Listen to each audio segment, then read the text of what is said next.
নমস্কার বন্ধুরা, সেবিকার রান্নাঘরে আপনাদের সকলকেই স্বাগত। আজকে আমি পালং শাক দিয়ে নতুন একটা রেসিপি আপনাদেরকে করে দেখাবো। এই দেখুন, আমি পালং শাক নিয়ে নিয়েছি। হয়তো এরকম রেসিপি আপনারা কোনোদিন খাননি বাড়িতে। আজকে যদি না খেয়ে থাকেন তাহলে আজকে আমার পুরো রেসিপিটা দেখবেন। অবশ্যই কিন্তু এটা নতুন রেসিপি, খুব ভালো লাগবে। চলুন তাহলে রেসিপিটা শুরু করি।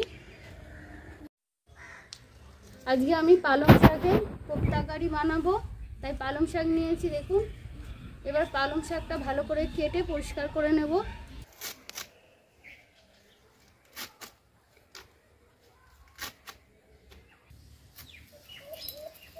আমি সব পালং শাকগুলো কেটে নিয়েছি, এবার ভালো করে ধুয়ে নিয়ে চলে আসবো। পালং শাকটা ভালো করে ধুয়ে নিয়ে চলে এসেছি। পালং শাকটা বাটার আগে আমি একটু তিল নিয়েছি, তিলটা আমি বেটে নেব।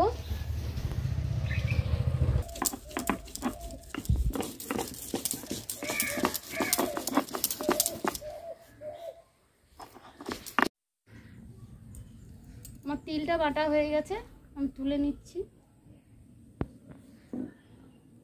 এবার আমি শাকটা বেটে নেব।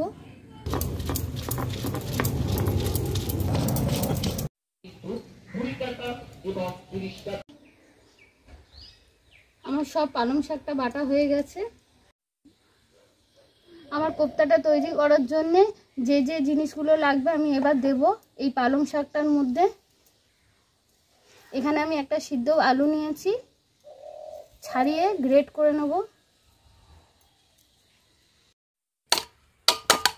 আমি আলুটা গ্রেট করে নিয়েছি। আমি পালং শাকের কোপ্তার মধ্যে একটু পনির দেবো, একটুখানি। দেখুন, আমি অল্প করে পনির নিয়েছি, পনিরটাও গ্রেট করে নেব।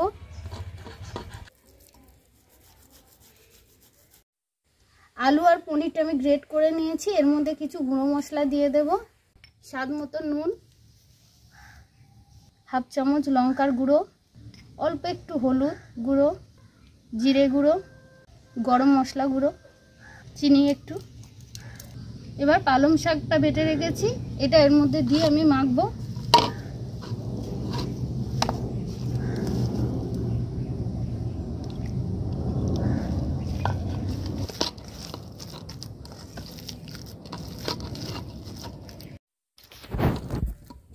আমি ভালো করে পালং শাকটা দিয়ে সবটা মেখে নিয়েছি। আমার বলগুলো যাতে ভেঙে না যায়, আমি তার জন্যে বন্ডিংয়ের জন্য একটু ছাতু দিয়ে দেব। 2 চামচের মতন ছাতু দিলাম, যদি আরেকটু লাগে দেব। মেখে নিই।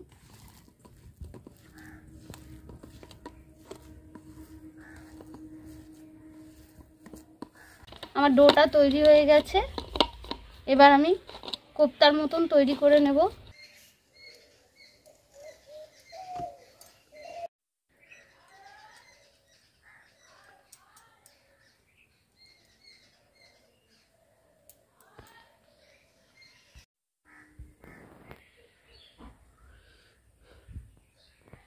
আমার কোপ্তাগুলো তৈরি হয়ে গেছে। দেখুন কি সুন্দর কোপ্তাগুলো দেখতে হয়েছে। আমি এবার উনুনটা ধরিয়ে কোপ্তাগুলো ভেজে নেব। কড়াটা বসিয়ে দিলাম। কড়াইয়ের মধ্যে সাদা তেল দিয়ে দেবো।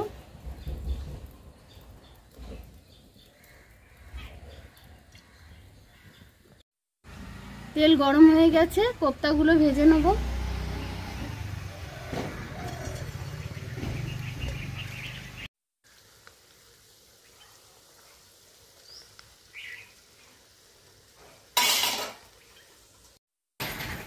আমি হালকা আছে কোপ্তাগুলো সব ভেজে নিয়েছি। এখানে একটা চামচ নিয়েছি, চামচ নিয়ে হালকা হালকাভাবে নেড়ে আমি কোপ্তাগুলো সব ভেজে নিয়েছি।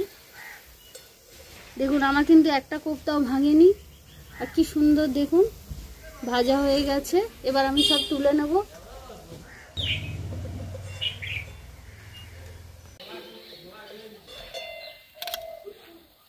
তেলটা একটু বেশি আছে, একটু তেলটা কমিয়ে নেব। তেল একটু কমিয়ে নিয়েছি। এই তেলের মধ্যে আমি পেঁয়াজ কুচি দিয়ে দেবো। আমি এখানে একটা পেঁয়াজ কুচি দিয়েছি।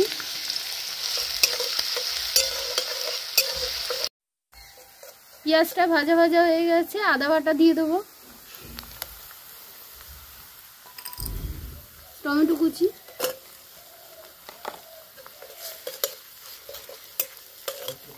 সবগুলো একটু ভালো করে কষে নেব।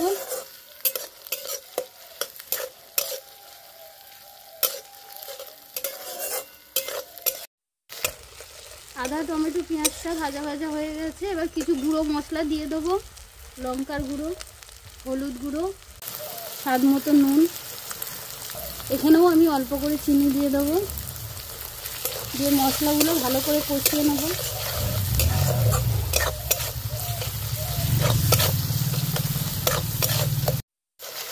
মশলাটা ভালো করে কষিয়ে নিয়েছি। এবার বেটে রাখা তিলটা দিয়ে দেবো।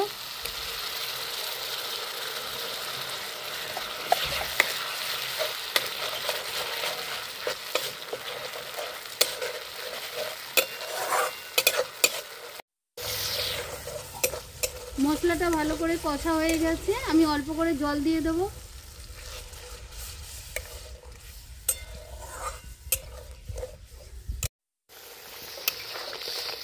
আমার গ্রেভিটা ফুটে গেছে।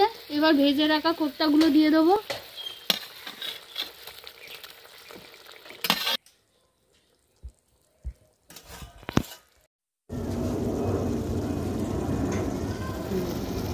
আমার পালং শাকের কোপ্তা কারি তৈরি হয়ে গেছে। দেখুন কি সুন্দর কালার হয়েছে।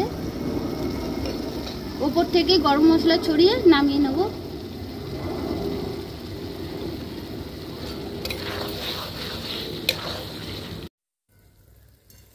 নামিয়ে নেব।